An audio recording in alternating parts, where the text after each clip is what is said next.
I want to welcome, though, his commitment to striking a more consensual tone in a parliament that has been too divided in recent years.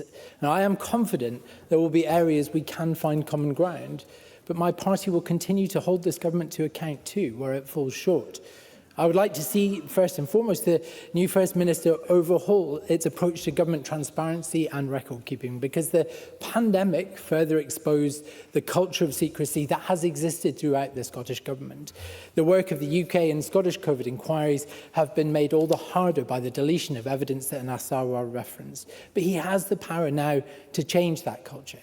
So too does he have the power to drop the ministerial takeover of social care, putting that money towards services and staff, unlocking the crisis in our health service, give councils the power surge they need to deliver locally, improve outdated standards that see sewage dumped in our rivers. A finance secretary for many years, I'm sure tax and spend will also be at the forefront of his mind, as we've just learned that the Scottish Government's medium-term financial strategy will be delayed. There will also be delays to the draft tax strategy and infrastructure plan. We need those long-term visions now, because taxpayers and businesses have no idea what will happen next. That's not a conducive environment for growth, and it will not give people the confidence to invest here. Presiding officer, I conclude by saying this. He may have arrived here with some reluctance, but John Swinney is Scotland's new First Minister. I accept that and I congratulate him. He is known as a deal maker, but the enmity that now exists across this chamber will make the paralysis that gripped Scottish politics last week all the more likely. When that happens in a democracy, the best way forward is to go back to the people who sent us to this place and ask them for new instructions in the form of a Scottish parliamentary election. I appreciate that he has ruled that out, but our votes will remain available towards the dissolution of this place and that end. We will always look for consensus where we can find it on the priorities of the party and those who sent us here. For a renewed focus on net zero, for ready access to GP services at the first time of asking, and for NHS dentistry. On all those issues which have been crying out for ministerial attention, we will lay aside our differences where we can. So let me conclude by offering him the hearty congratulations of my party. Thank you. Thank you, and I now call John Swinney. Presiding Officer, I am very grateful to Douglas Ross, Anna Sawar, Lorna Slater and Alex Cole-Hamilton for their kind comments this afternoon, and especially their comments in relation to the support of my family. Presiding Officer, when I stood down as Deputy First Minister in March last year, I believed that would be the last senior office I would hold in politics. Having served then as a senior minister for 16 years, I felt I had, to coin a phrase, done my bit. To find myself accepting office as First Minister of Scotland today is therefore, to utter a classic understatement, something of a surprise. It is, however, an extraordinary privilege, and it is my honour to accept the office of First Minister, committing myself to do the best I can for Scotland. As I navigated my way through the media pack in the corridors of this Parliament last week, prior to announcing my candidacy for the SNP leadership, I tried to explain that I was taking my time to decide whether to stand, because I had to be certain it was a decision that was right for my family. For me, my answers to the media were not a stalling tactic or an evasive answer from an experienced politician. For me, it was the truth. Members will know that my wife Elizabeth has multiple sclerosis.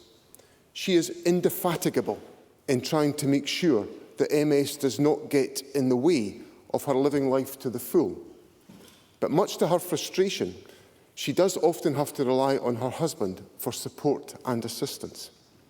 I could not just commit myself to become First Minister without being able to properly work out with my family how we would be able to manage as a family. We've talked that through, and we will manage. But I cannot let this moment pass without making clear to Elizabeth my profound eternal gratitude for the sacrifices she is prepared to make to enable her husband to serve our country as First Minister.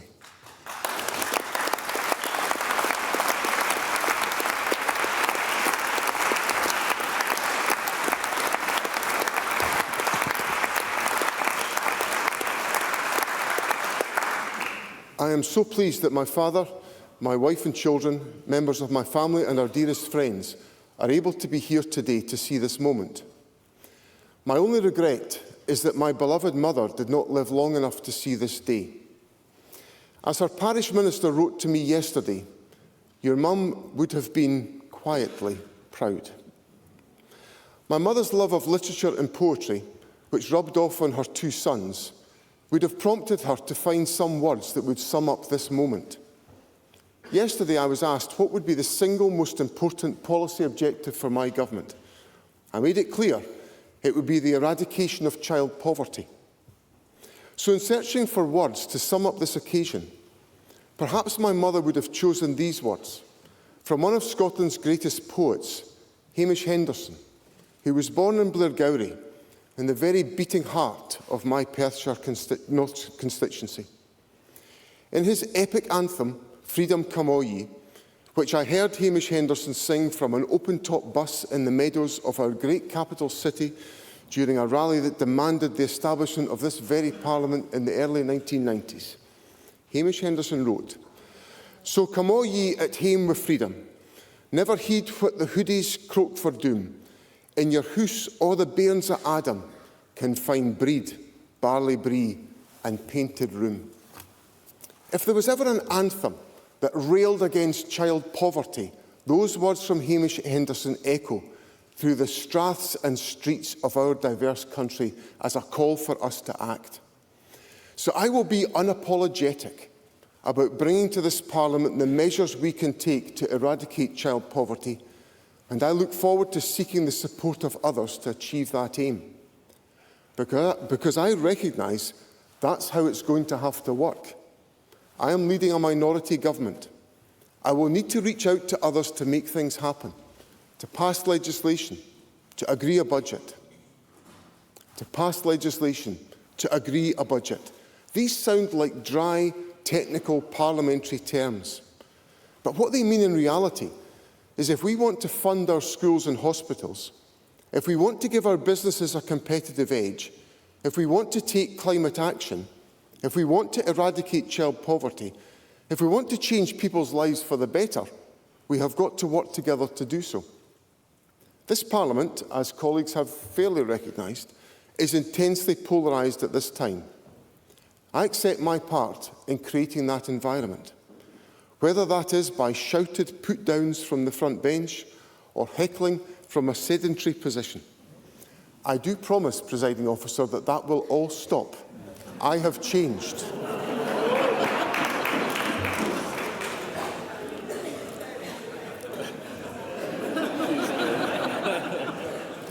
Perhaps time will tell on that one.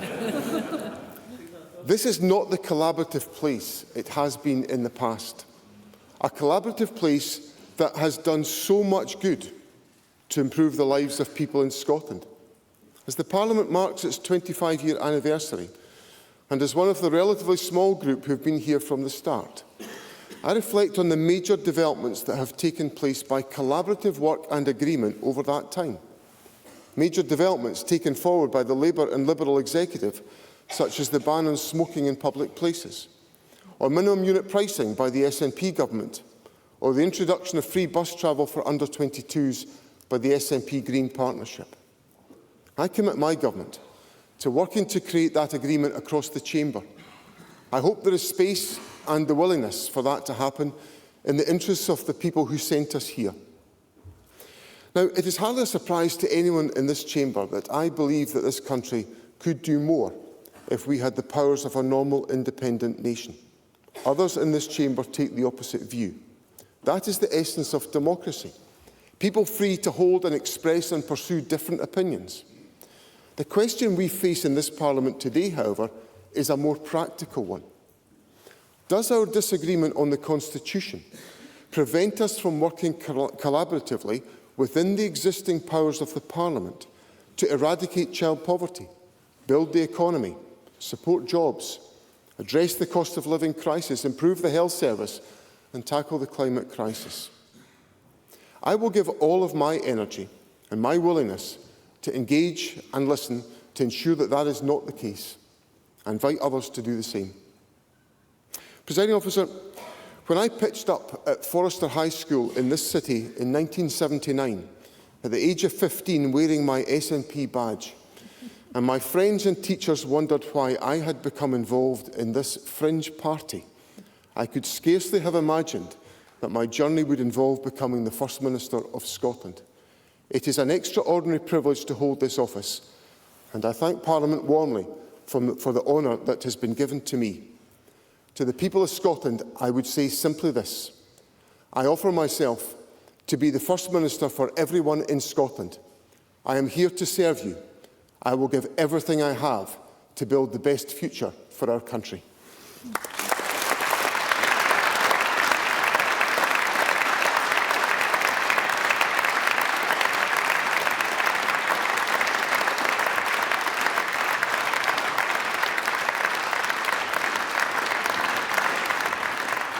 Those the scenes in Holyrood at the Scottish Parliament as John Swinney is chosen as Scotland's 7th First Minister after becoming the new SNP leader. He was elected as the Parliament's nominee, achieving a majority of the first vote of 64 votes to 57. Let's bring in Lorna Gordon, our Scotland correspondent, who is watching events for us in Edinburgh. And Lorna, a speech there from John Swinney acknowledging his long career in politics and the surprise with which he finds himself in this position, and also acknowledging some of the conflict that's gone on, certainly in the recent past in politics there, and wanting to put that in the past, but acknowledging he has to reach out to other parties now.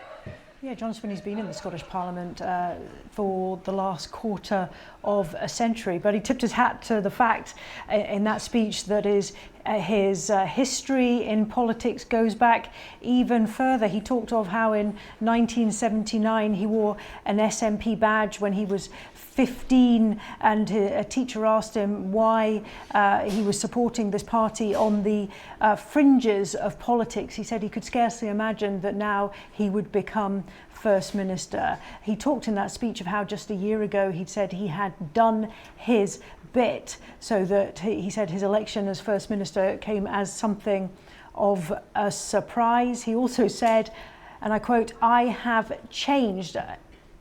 In making that comment, he was tipping his hat to the fact that he accepts that politics in Scotland have been very polarised and that he has played a part in that. He said he shouted put-downs in the chamber, he's heckled from a sedentary position. One assumes that means while watching television. He has heckled opposition politicians, but he said while accepting his part in that polarisation, he wants that to come to an end, and that even parties who have different positions on the Constitution, because of course remember that the SNP, the Scottish Greens and the Alba Party believe that Scotland should be an independent country, while Labour, the Liberal Democrats and Scottish Labour believe in the Union. He says whilst they may have different positions on the Constitution, he hopes they can work together to tackle some of the pressing issues that Scotland faces. He said his priorities would be eradicating child poverty, growing the economy, supporting jobs, trying to tackle the cost of living emergency and the climate crisis. And then of course he got an extended round of applause at the end of that speech. So an accomplished speech from an accomplished performer. Congratulations from the opposition, those 3 other rival nominees who did not win in this election to become the next First Minister of Scotland. But of course they also got to point out some of the challenges ahead for John Swinney, of which they would say there are many. Yeah, well, let's talk more about that. The 3 rival nominees, as you say, offering their congratulations and acknowledgement also of the huge sacrifice that he will be making personally, as he also, John Swinney, thanked his wife, who has MS, for supporting him. But there was a lot of criticism in the speeches from the 3 other party leaders, wasn't there? There was congratulations all round, and as you say, criticism. The Scottish Conservatives said that John Swinney must change course and deliver new policy. They urged him to rule out any agreements by the back door with the Greens, and they said he must put the campaign for independence on the back burner. Scottish Labour said that John Swinney has been one of the architects of the divisive policies here in Scotland, and that continuity won't cut it, that he needs to fix the mess of the last 17 years. Of course, it's 17 years that the SNP have been in power here in Scotland. The Scottish Greens, Lorna Slater spoke on their behalf. Of course, until just 2 weeks ago, they were in a power sharing deal in government here in Scotland. They said their support, and they abstained from the vote today, which was the reason that John Swinney was able to get in. We could say ahead of time that he was going to win that vote, but they said they would explicitly support him as long as there was a shared vision and policy programme on areas such as the climate, independence and poverty. And the Liberal Democrats, for their part, said that they were confident there was areas that they could find some common ground, but they did urge John Swinney to change course, and they were not convinced he has the fresh ideas after being so close to so many of the decisions that have been made for so many years. They were not sure and convinced he is the man to deliver change. So congratulations, but some scepticism that he is the right man for the job from opposition parties, as you would expect. OK, Lorna, thank you very much. I just want to take you live to the House of Commons now and show you the scenes there. We are expecting to hear very shortly from the Defence Secretary, Grant Shapps. This is after it was revealed today that personal information about serving members of the armed forces has been accessed from a system used by the Ministry of Defence. That's according to government officials who told the BBC that China was most likely responsible, although it's understood that Grant Shapps won't directly be pointing the finger today. So we're expecting some more information on that in a statement from the Secretary of State for Defence. We'll go back to the Commons when that does happen.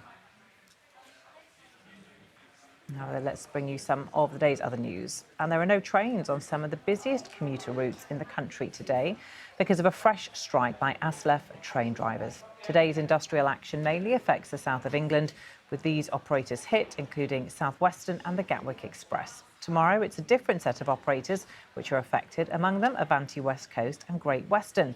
And on Thursday, it's services in the north of England and Scotland that will be hit. Our transport correspondent Katie Austin has more. Southampton Central Station was very quiet this morning. People hurried for the few trains that were running. There is a train, it's not here for like another hour and a half, and I can't get to work. Like, I need to be at work in like 20 minutes. Normally it takes 20 minutes for me to get to work from here. And there's only one train returning. What train do you normally get? The 8:30 to Waterloo. Is that running today? No, it's not. We have to get the 8:50 instead. Had to leave a bit earlier from home. 032 service to London. It was a different story at the nearby coach station. Services to London were all full. Yeah, we've got to get back to Kent. What are your options for that today? Well, we'll be all right. It's just, it's another, 6 hours on the journey. Do you normally get the coach?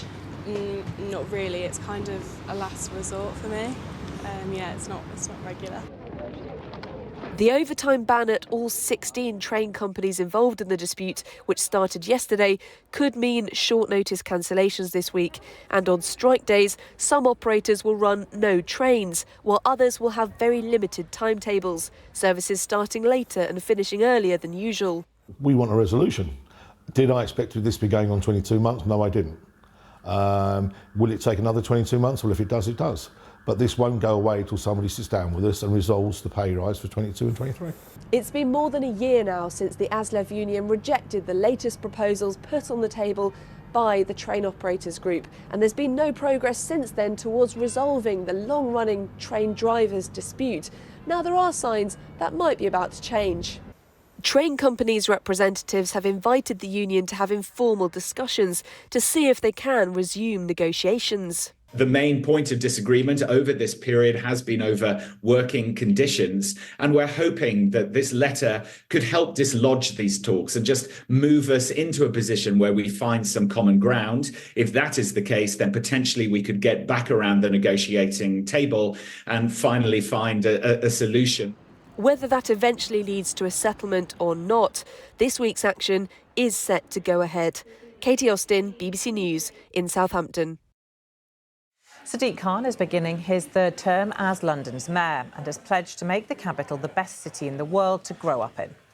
He beat his Conservative rival Susan Hall by more than 250,000 votes in last Thursday's election. Let's have a listen to what he had to say. Many of you will have heard me talk about the idea of the London Promise, that if you work hard and get a helping hand, you can achieve anything. Over the next 4 years, City Hall will redouble its efforts to be that helping hand young Londoners need to move forwards and achieve their aspirations. We will do our utmost to ensure London becomes a byword for opportunity again. A place where the barriers of class, race and gender are finally broken down, and where ladders of advancement are extended upwards for all. And so today, I'm pledging to make London the best city in the world to grow up in. Sadiq Khan, the Mayor of London there. Thousands of properties are still without water today, 6 days after a burst main disrupted supplies in East Sussex. Southern Water says repairs are now complete and most supplies have been restored, but up to 2,000 properties are yet to see their water supply return. OK, let's just show you the scene again. Live in the House of Commons, as I mentioned a short time ago. We are waiting to hear from the Defence Secretary, Grant Shapps. This is after news was revealed today that the government suspects China as being behind a hack of an armed forces payroll system.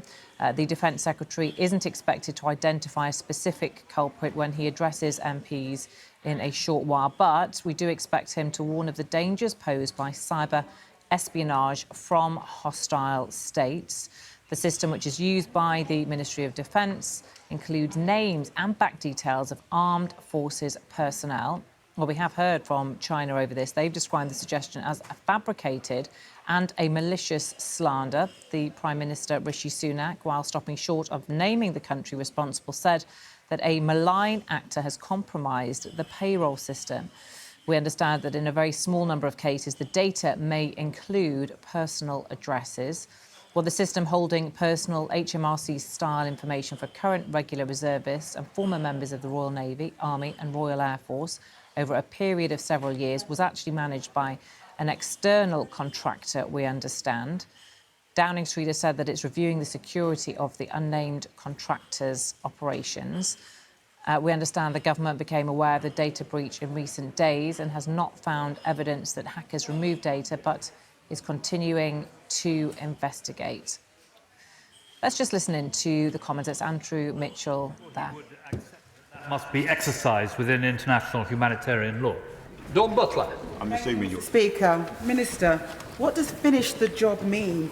With 40,000 people dead, many of them children, is it when every single man, woman, child, baby is dead in Gaza? Is that what finish the job means? The government said that an invasion of Rafah wouldn't be compliant. OK, well, that is the International Development Secretary, Andrew Mitchell, giving some comments and being addressed by the Labour MP, Dawn Butler, about the situation in Gaza. Beijing. Let's go back to that story I was just mentioning, though, which is the reason we're keeping an eye on the Commons, and that is that we are expecting to hear from Grant Shapps, the Defence Secretary. Well, Beijing has dismissed this claim. Here's the Chinese Foreign Ministry spokesman, Lin Jian. Relevant remarks of the UK politicians are absurd. China firmly opposes and fights all forms of cyber attacks. We also firmly reject using the cybersecurity issue politically to smear and vilify other countries. Stay with us here on BBC News. Back very shortly.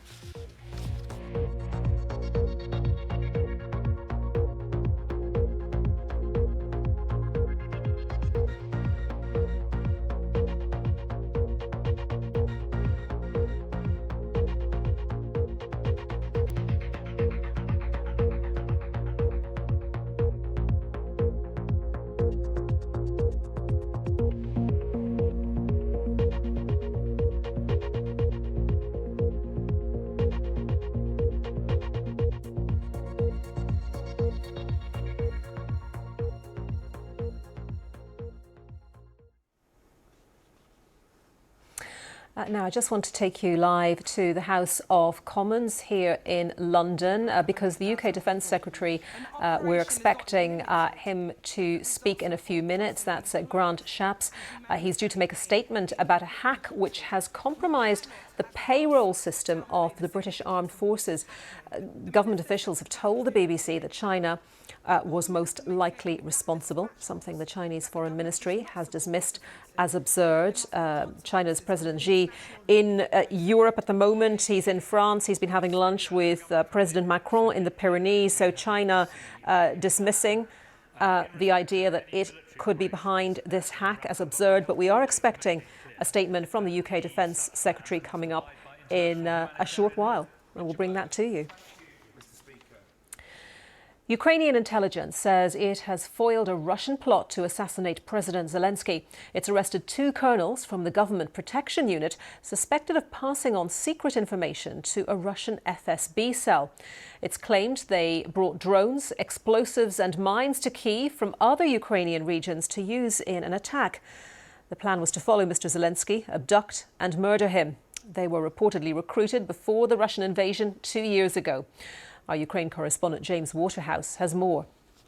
Assassination plots against President Zelensky are common, and they have been since the full-scale invasion when Russian paratroopers attempted to land in Kyiv and take him out. But this is an alleged plan which really does stand out. You have the country's intelligence service claiming to have held 2 serving colonels in the country's security service, which is responsible for keeping institutions as well as senior officials safe. And they are accused of planning to leak President Zelensky and these other officials, their movements to Moscow, the details of how they're protected by security guards, as well as the addresses in which they stay. And the alleged plan was for those addresses to be struck by Russian missiles. But the detail doesn't stop there. These colonels reportedly took weapons from the Ukrainian regions where they were serving, which included drones, mines, explosives. They allegedly took them to Kyiv to carry out this attack. Now, we don't know how close these men got to carrying out their plan. It is claimed that they were hired by Moscow as moles before the full-scale invasion in meetings in other European countries where large sums of cash were transferred. It's got it all, really, this plot.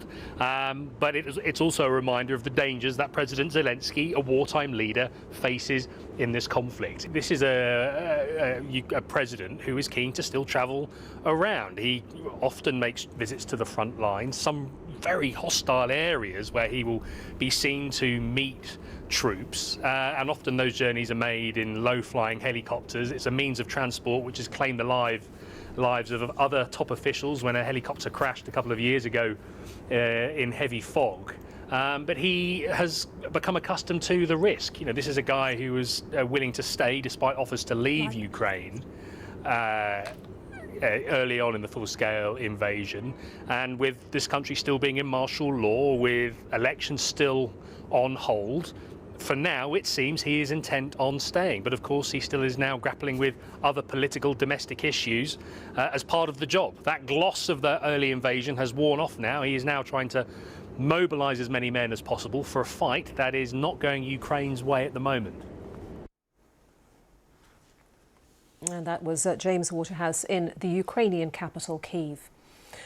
Meanwhile, President Vladimir Putin has been sworn in for a new 6-year term at a ceremony at the Kremlin. Putin, who's been in power as president or prime minister since 1999, now begins his new mandate more than 2 years after he sent tens of thousands of troops into Ukraine. In March, Mr. Putin won a landslide victory in a tightly controlled election from which 2 anti-war candidates were barred on technical grounds. Britain, Canada and most European Union nations decided to boycott the swearing-in, but France said it would send its ambassador. Our Russia editor Steve Rosenberg told us more from Moscow. After taking the oath of office, he pledged to serve the Russian people. He said he was open to dialogue with Western countries, but then he accused the West of displaying aggression towards Russia, of putting pressure on Russia. This, of course, from the Kremlin leader who had launched a full-scale invasion of Ukraine 2 years ago, who's waging war against Ukraine. But Russian officials turn all of that round and point the finger of blame at the West and accuse the West of waging war in Ukraine against Russia. After the ceremony, interestingly, we were in a position where we could speak to people we never usually have access to. And I managed to catch a word with Sergei Narishkin, who is the head of Russian Foreign Intelligence Service. And he said to me that he interpreted Putin's speech as an invitation to the West for mutual cooperation. Those were his words. But I suspect it will be viewed quite differently in Western nations. I mean, Britain, America and the European Union didn't send any representatives to Putin's inauguration ceremony today. And that reflects, I think, the level of tension there is between Moscow and the West at the moment. Steve Rosenberg in Moscow. It's been revealed that Prince Harry will not meet his father, the King, during his visit to the UK this week. A spokesman for the Duke of Sussex said a meeting between father and son wasn't possible because of the King's busy schedule. Harry is in London to celebrate the 10th anniversary of the Invictus Games, which he set up to help rehabilitate wounded or sick service personnel. And do stay with us here on BBC News. Just a reminder that we are expecting a statement from the UK Defence Secretary. This is about a hack which has compromised the payroll system of the British Armed Forces. Government officials have told the BBC that China was most likely responsible, something China has dismissed as absurd.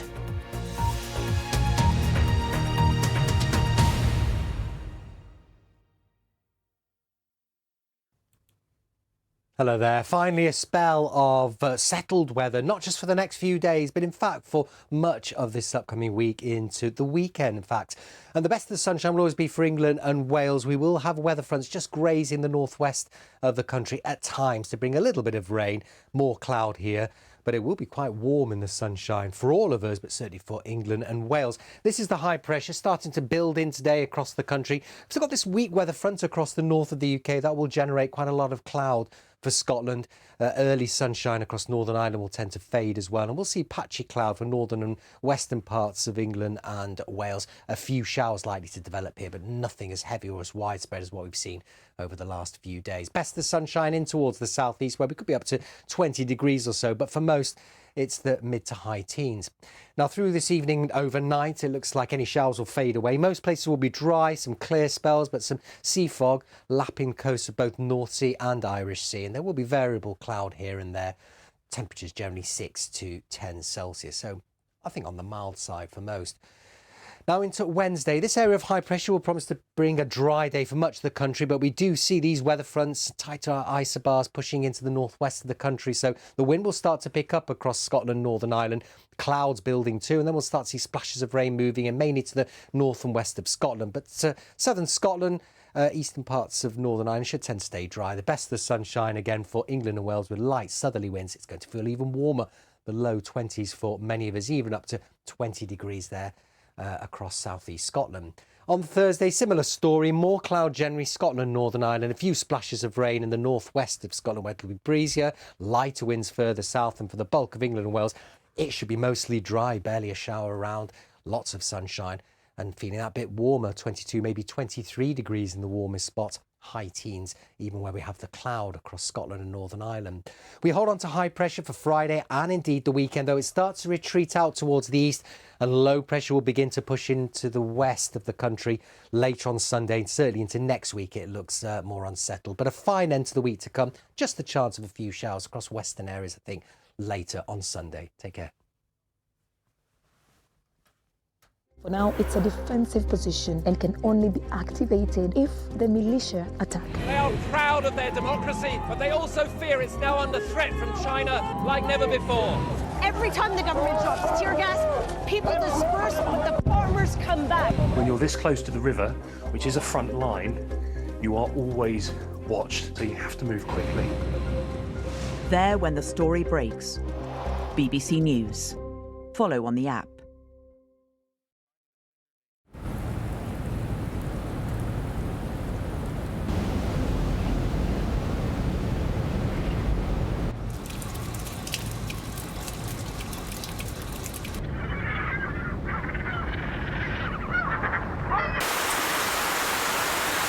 Be ready. Change can happen in an instant. Check on the BBC Weather app. The BBC World Service is a powerhouse. It's the world's radio station. How cool is that? There were many occasions like the landing on the moon, which I learned about through the BBC World Service. The BBC has provided joy, hope, and grace all over the world, which is really rare, and I think that's a beautiful thing. It's no exaggeration to say the BBC World Service has become the international watchword for quality broadcasting. The BBC World Service. Listen on sounds.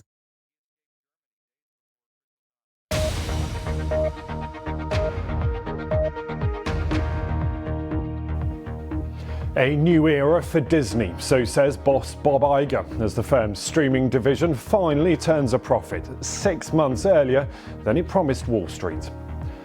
Pressure in the pipeline, BP profits slumped by more than expected, raising further questions about the oil giant's strategy.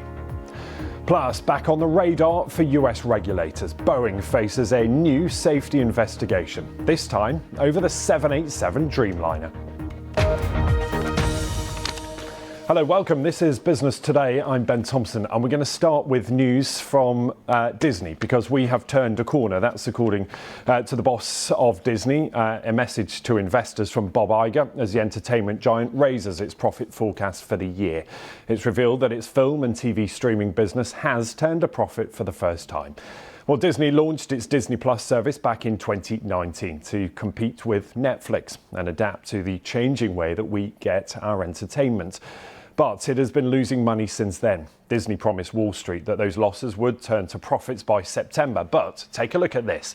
Disney's entertainment streaming division made a profit of $47 million. Now that's between January and March, compared to a loss of $587 million this time last year. So out of the red 6 months ahead of schedule. Michelle Fleury is in New York taking a closer look at all of this for us. And Michelle, give us a sense of what Disney have told us. It's quite a turnaround in delivering that profit much earlier than expected. Yeah, I mean, it was a huge surprise. I think Disney has been trying to adapt as people ditch cable TV and switch to streaming services. They promised Wall Street that its streaming business would become profitable by September. And here we are, ahead of schedules, because since Disney Plus launched, remember, in 2019 to compete with Netflix, it had been losing money. Now, for the first time, Disney Plus and Hulu have actually turned a profit. And what executives are saying is that its full streaming portfolio, including ESPN Plus, is on track to become profitable later this year. So you'd think all of that would be great news.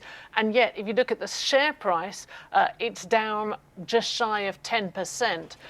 And this is the thing that got investors. Disney gave a more cautious outlook, Ben, on subscriber growth. They warned that streaming revenue would be a little bit softer next quarter due to additional expenses for things like cricket rights in India. And so that put the company sort of with this good news, but having to play defense a bit. And we saw the company's chief executive, Bob Iger, tell analysts that we've said all along our path to profitability will not be linear. And so they're trying to celebrate this great news. And I think it's worth remembering it is a pretty important milestone, a kind of a view echoed by Hannah Walsh, who's from Ampere Analysts in London. I think it's a great news for Disney. It's something they've been looking to achieve for quite some time now. And yeah, I think it does really show a great sign for Disney's entertainment streaming platform. It is worth noting, though, that when you combine the entertainment streaming services with its sports streaming services, the streaming business of Disney did still see a loss in this quarter. The parks business has seen a great growth domestically, but also internationally with the Hong Kong park as well. They did indicate that there's going to be some slowdown, but also they said there was going to be some slowdown in terms of subscriber growth for Disney Plus in the Disney's third quarter of the year. As that growth starts to slow, that's really the side of the business that investors are keeping an eye on at the moment. And that's probably largely the reason why we saw that kind of more declining rate. And of course, all of this comes off the backdrop of that very bitter proxy fight where the leadership of CEO Bob Iger was essentially being challenged, and there was a whole question about why they weren't as profitable as Netflix. I think this will sort of answer some of those questions, but clearly Wall Street at the moment, not much fan, it seems, of shows like The Bear and Shogun, which have been huge hits for Disney. Michelle, as always, good to talk to you. Thank you. Michelle Fleury there live in New York. Now, elsewhere, the oil giant BP has reported a slump in profits for the first 3 months of the year. It made $2.7 billion between January and March. Now, that's down 40% on the same period last year. The results will put more pressure on BP's new boss, who took over just in January. Well, part of the slump can be put down to lower oil prices. But as our business editor Simon Jack explains, arch UK rival Shell is doing much better than BP, and it raises some big questions for shareholders about the company's strategy. We are coming out of the back end of the energy crisis that was sparked by Russia's invasion of Ukraine, which saw Russian oil and gas supplies either shut off or shunned by many markets, which sent prices rocketing. So we're coming down from there. So I think it's very unlikely that the likes of BP will ever make as much money as they did during that 2022-2023 period. But what is interesting about the BP numbers, down 45% on lower oil and gas profits, they slightly missed the estimates that people said of what they were expecting them to make in profits, whereas Shell, similar company profile, actually exceeded their estimates. And this is down to the fact that Shell has been unapologetically going hell for leather for more oil and gas production. And BP has been less aggressive in that way, saying it's trying to stick to its transition plans. Both have weakened them a little bit, but there is some tension between BP and Shell shareholders, saying some of them would like the BP strategy to be a bit more like Shell. So we'll see where that goes. Business editor Simon Jack there. Now to new safety questions that are facing the aircraft giant Boeing. Regulators in America have opened another investigation into the firm after it acknowledged that it may not have carried out proper quality inspections on its 787 Dreamliner aircraft. Well, that comes on top of a probe that was launched earlier this year into the safety of its 737 MAX planes. That was after a door panel blew out on one of the jets shortly after takeoff. Leadership expert Chris Roebuck told us it's another example of Boeing's problematic corporate culture. You know, something happens at Boeing and you just think, I mean, this has been going on for 6 years now. You just think it can't get any worse. But they've managed to come up with something that is worse. The fact that records might have been altered on the process recording of quality for aeroplanes, the 787, is mind-blowingly worrying. Now, Boeing say, OK, we've checked all the ones on the production line. Yeah, but what about the ones that have left the production line and are out there? It's just so many leadership and culture failures over the last 6 years have created so many really, really stunning safety problems. Chris Roebuck there. Now here, the Shadow Chancellor Rachel Reeves, who is hoping to take over as Finance Minister in this year's general election, has accused the government of gaslighting the British people over the state of the economy. In a speech to business leaders, she said that the government's claims that their economic plan is working are deluded. They say we've turned a corner, but try telling that to the 6.4 million households across England and Wales last year who saw their rent increase or who had to remortgage, or the 950,000 families whose mortgage deal is due to expire between now and January next year. They say the plan is working. Is this the same plan that has meant that this is forecast to be the first Parliament on record with living standards at the end lower than they were at the start? Some other business stories we're following for you this hour, and the Swiss banking giant UBS has made its first quarterly profit since it rescued struggling Credit Suisse last year. It made $1.8 billion between January and March. That follows 2 quarters of steep losses. Nintendo has posted record profits thanks to the weak yen, but it warns that earnings will slump nearly 40% this year. The video games giant says it will reveal a successor to the hit Nintendo Switch console later this year. First-time buyers and homeowners looking to remortgage in the UK are still facing a significant challenge, according to the lender Halifax. Mortgage rates have been on the rise again on expectations the Bank of England will make fewer interest rate cuts this year. Halifax says the average UK house price was up just 0.1% in April, with a typical home now valued at just under £289,000.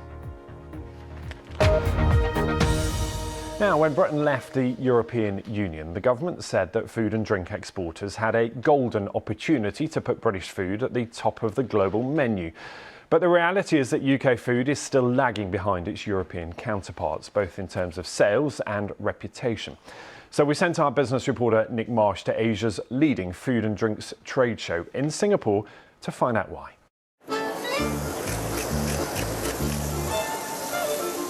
Hungry? Well, you're in the right place. I'm in one of Asia's food meccas. But on display is a who's who of European cuisine. And they're ready to battle it out, bite for bite. As incomes start to rise, as tastes broaden and travel becomes more common, it's an opportunity for governments not only to sell their products, but also to promote an ideal image of their country. Do you think of anything in particular when you think of food from Britain? Sausage, I don't know. Quite boring, actually. Not so special. But these cheese exporters are here to fly the flag for British gastronomy. It's a massive job educating people because, you know, the French and the Swiss and the Italians have been doing it a lot longer than we have. Parmesan's been around forever. So we've come in sort of fairly late, so we're having to get that message across. And this is what they're up against.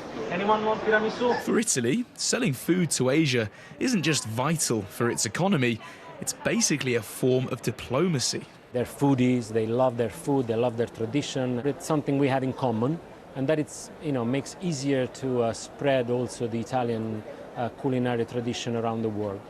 I'll try on that there. Thank you. After Brexit, UK exporters were promised new markets. Almost dropped it there. That is very good. You did say it was good. This is grass-fed 100% British beef. And these are the people that British producers are betting on. They want them to know, firstly, that this meat exists, and they're hoping, secondly, that they'll like it, and eventually, above all, that they're going to buy it. The reality is that exports to Asia only represent a fraction of what Britain sells to the European Union. The UK government told the BBC that it has hosted events at trade shows in the region to try and drive demand for British food. But the suppliers, well, they don't receive any grants to attend these events in the first place. Unlike other countries, they had to pay out of their own pocket just to be here. Which makes it very difficult to, stand out against the other European groups or other world groups that, are almost fully funded by government. This is your VR cheese experience. Absolutely. Would you like to try? To keep up, British producers are having to get creative to spread the word, which I enjoyed firsthand. I'm just cleaning the udder of a cow. Okay, I'm grating the cheese onto the noodles. But building a reputation doesn't come overnight. Many are still finding their way. Nick Marsh, BBC News, Singapore. That is your business today. We'll see you very soon. Bye-bye.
Let's return now to the Middle East, where aid agencies say the closing of the two main crossings into southern Gaza makes it virtually impossible to assist civilians there. The United Nations says Israel isn't allowing humanitarian workers access to the Rafah crossing after taking control of the Gaza side of the border with Egypt. We can talk now to Dr. Nick Maynard, senior surgeon at Oxford University Hospital, who was one of the last to leave Rafah yesterday. He's been on regular trips to Gaza to carry out emergency work there. Dr. Maynard, thank you very much for your time today. And what was the situation like as you left Rafah? Thank you very much for asking me. It was horrific, to be honest. It was chaotic. We were surrounded by bombs are going off all around us outside the crossing. We heard gunfire from many directions. And there was huge uncertainty as to whether we were going to get out or not. And it was only really at the very last minute that we found out we were getting out and got through to the Egyptian side of the border. But even then, we could still hear the vast noise of the bombs going off, and the buildings were still shaking, even on the Egyptian side. And of course, it was only 2 or 3 hours after that the ground forces invaded the crossing. So when you say we, you're talking about yourself and other medical staff, is that right? Yes, I've been out in Gaza with a small group from Medical Aid for Palestinians, a charity that I come into Gaza with. So we were due to leave yesterday anyway. There were 8 doctors in our group, so yes, we left together. And what were the conditions like for the people that you had been treating up to the point you left yesterday? What were the conditions like for them? There had been a degree of increased aid in recent weeks, which was very welcome, but it was still insufficient. And we were dealing with patients who were desperately sick. It was my second spell at Al-Aqsa Hospital since October the 7th. And whereas over Christmas and New Year, we were dealing almost exclusively with acute bomb injuries, explosive injuries to the abdomen and the chest, there were far less of those in the last 2 weeks, as there's been a lot less bombing in the last 2 weeks. But we were very busy operating on patients who had terrible infective complications of previous surgery as a result of the severe malnutrition. And this really dominated the whole narrative for the 2 weeks, dealing with these appalling complications, with all the wounds breaking down, all the internal organs that had been repaired over previous weeks, all falling down and leaking. And these are devastating problems for patients. And we spent a lot of time operating on those. So I think so malnutrition a key factor then in outcomes for patients? Most certainly. It's probably the single most important thing. These are generally, a lot of them are very young patients. But when they get when they're severely malnourished to start with, they're at much higher risk of getting severe complications, and they can be devastating. So I'll give you an example, 2 young girls, one 16-year-old, one 18-year-old, who both had severe blast injuries from bombs, but both were malnourished, both died during our stay there because of the complications related to as a direct result of malnutrition. As someone who has visited Rafah and knows the lie of the land, so to speak, where is there for people to go if they want to try to get away? So within Gaza, virtually nowhere to go.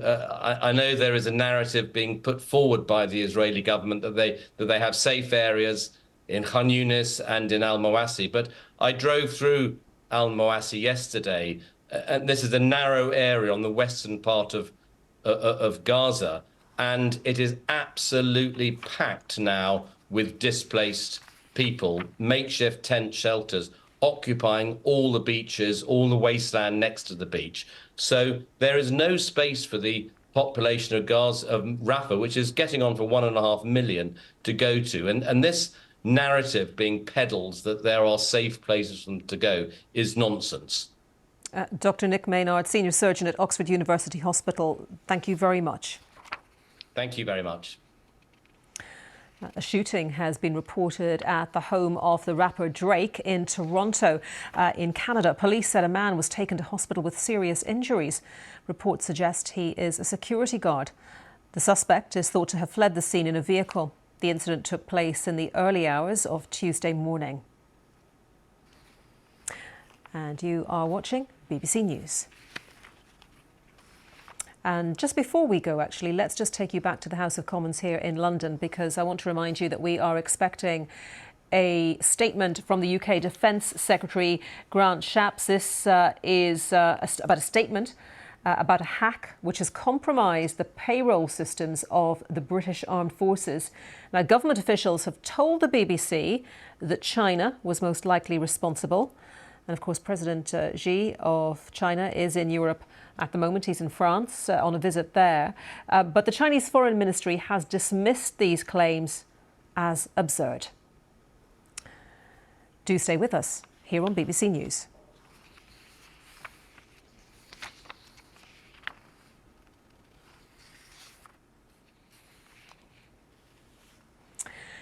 Now, there are no trains on some of the busiest commuter routes in the UK today because of a fresh strike by ASLEF train drivers. The industrial action mainly affects the south of England, with these operators hit, including South Western and the Gatwick Express.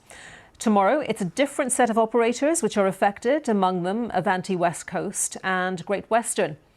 And then on Thursday, it's services in the north of England and Scotland that will be hit. Our transport correspondent Katie Austin has the latest.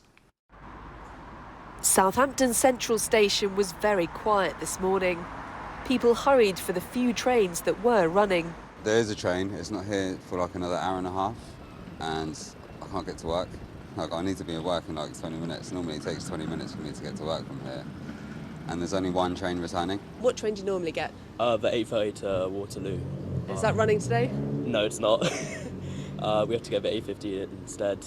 Had to leave a bit earlier from home. 032 service to London. It was a different story at the nearby coach station. Services to London were all full. Yeah, we've got to get back to Kent.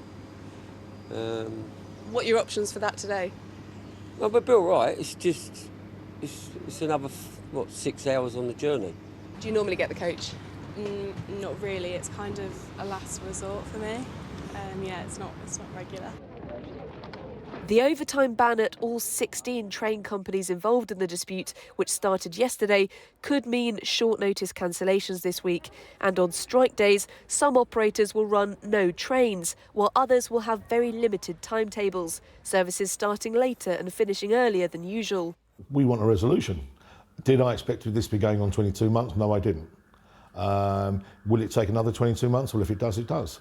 But this won't go away until somebody sits down with us and resolves the pay rise for 22 and 23. The government has sign-off on any deal. It's been more than a year now since the ASLEF union rejected the latest proposals put on the table by the train operators group, and there's been no progress since then towards resolving the long-running train drivers dispute. Now there are signs that might be about to change. Train companies' representatives have invited the union to have informal discussions to see if they can resume negotiations. The main point of disagreement over this period has been over working conditions, and we're hoping that this letter could help dislodge these talks and just move us into a position where we find some common ground. If that is the case, then potentially we could get back around the negotiating table and finally find a solution. Whether that eventually leads to a settlement or not, this week's action is set to go ahead. Katie Austin, BBC News in Southampton. We are going to go back now to the House of Commons in Westminster, where we believe a statement from the UK Defence Secretary Grant Shapps is imminent. And this is a statement about a hack which has compromised the payroll system of the British Armed Forces, both current serving members and some veterans as well, we understand, with details such as bank account numbers, addresses and so forth. Government officials have told the BBC that China was most likely responsible, but the Chinese Foreign Ministry has dismissed this as absurd. It comes as President Xi is in Europe. He is in France today. He's been having lunch in the Pyrenees with President Macron of France, who has been campaigning for better access for European firms in China. And here is Grant Shapps now. Let's listen in. Incident involving activity by a malign actor. In recent days, the Ministry of Defence has identified indications that a malign actor gained access to part of the Armed Forces payment network. This is an external system completely separate to the MOD's core network, and it's not connected to the main military HR system. The House will wish to note that it is operated by a contractor, and there is evidence of potential failings by them, which may have made it easier for the malign actor to gain entry. A specialist security review of the contractor and their operations is underway, and appropriate steps will be taken. The contractor-operated system in question is held and holds personal data of regular and reserve personnel and some recently retired veterans. This includes names and bank details, and in a smaller number of cases, addresses. In response to this incident, Mr. Deputy Speaker, we've undertaken significant and immediate action, enacting a multi-point response plan to support and protect our people. And I'd like to provide the House with details of this 8-point plan this afternoon. First of all, we've immediately taken the system offline, and this has secured it against similar future threats. Secondly, we've launched a full investigation, drawing on Cabinet Office support and specialist external expertise to examine the potential failings of the contractor and to minimise the risk of similar incidents in the future. 3, whilst our initial investigations have found no evidence that any data has been removed, as a precaution, we have today alerted those service personnel affected through the chain of command. In addition, we're also sending out letters to a small number of veterans who've retired and who may have been affected as an additional precaution. The House will wish to note the vast majority of the UK veterans community are, however, unaffected. 4, specialist advice and guidance on data security has been shared and will be available on Gov UK later today. 5th, we've additionally set up a helpline to support individuals. The number for the helpline is 01249 596 665, and that helpline will be available from today. 6, we're providing a commercial personal data protection service for all service personnel, and this facility will constantly monitor each individual's personal data and notify them if there are any irregularities. Even though we don't believe that their information has been stolen, we intend to do this in order to bring further peace of mind. 7, welfare and financial advice is available where needed through each individual's chain of command. And 8, on becoming aware of the incident, MOD stopped the processing of all payments and isolated the system. And I want to provide further detail on this particular step. We're making changes to the system to ensure it is secure before recommencing payments through it, of course. And I can confirm, though, that in the meantime, all April salaries have been paid. Some service personnel will have experienced a slight delay in receiving some expense payments. However, we expect this to be fully resolved today, with the money in their accounts by Friday. Furthermore, I can confirm that we are ensuring all high-value payments remain unaffected. For example, all outstanding Forces Help to Buy and terminal benefit payments have been facilitated by alternative secure transfer. As mentioned, salary payments and pensions for veterans have not been affected, and we do not expect them to be in the future. Mr. Deputy Speaker, for reasons of national security, we can't release further details of the suspected cyber activity behind this incident. However, I can confirm to the House that we do have indications that this was the suspected work of a malign actor, and we cannot rule out state involvement. This incident is further proof that the UK is facing rising and evolving threats, and as I set out in my speech in Lancaster House in January, the world is, I'm afraid, becoming somewhat more dangerous. Last month, the government therefore announced an increase in defence spending to meet these new threats, reaching 2.5% of GDP by the end of the decade. Mr. Deputy Speaker, following this incident, I can also announce today that although this incident is entirely unrelated to our own MOD networks. We are also reviewing all personnel data to ensure our people's data is secure. You're watching BBC News, and UK Defence Secretary Grant Shapps talking about a hack which has compromised the payroll system of the British Armed Forces. We cannot at this stage rule out state involvement from elsewhere. This 8-point plan outlines the immediate and significant action we're taking to protect the most precious resource, our people. And even though this has occurred on a contractor system, with a malign actor involved, and we can't rule out that foreign state involvement, I want to apologise to the men and women who are affected by this. It should not have happened, and this 8-point plan seeks to ensure that it is put right and that it cannot happen again. I commend the statement to the House. John Healey. Thank you, Mr. Deputy Speaker. There is deep concern in this House about the grave security breach, and the House will... UK Defence Secretary Grant Shapps making that statement about a hack of the payroll system of the British Armed Forces. This is an external network operated by a contractor. He pointed out that a number of actions have been taken as a result, including taking that system offline, a full investigation. And he talked about a malign actor being behind this. He said we cannot rule out state involvement.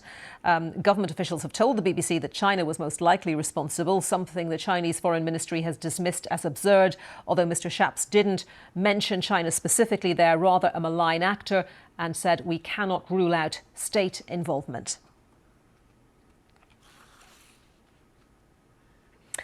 The adult film star at the centre of Donald Trump's criminal trial in New York has taken the stand as a witness.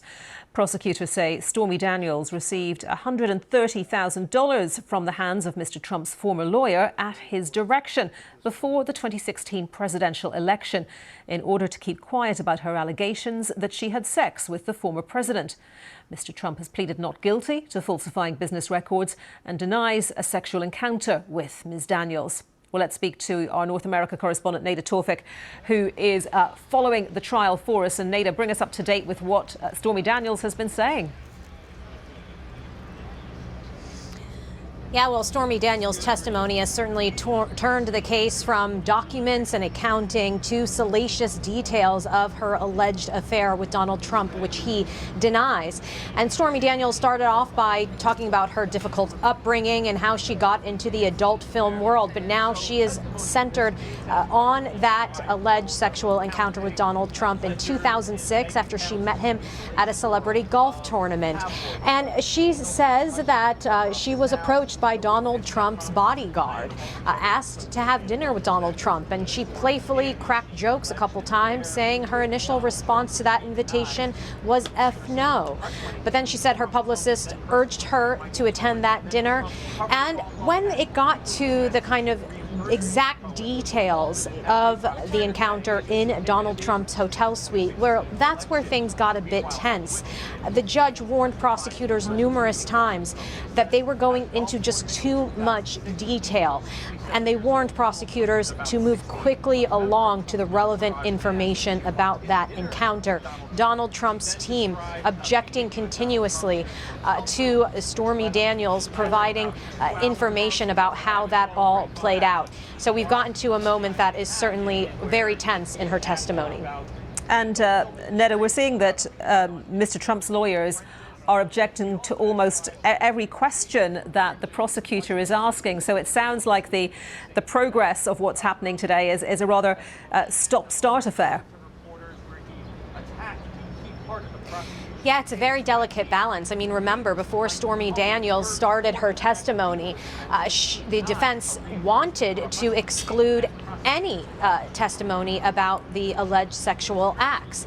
And prosecutors said that they would keep it brief, it wouldn't be too graphic, and the judge agreed that it was necessary to ask her about it just to establish her credibility as a witness. But the judge has now said that they are going into just too much detail. I mean, to give you a sense at what point Stormy Daniels started to detail what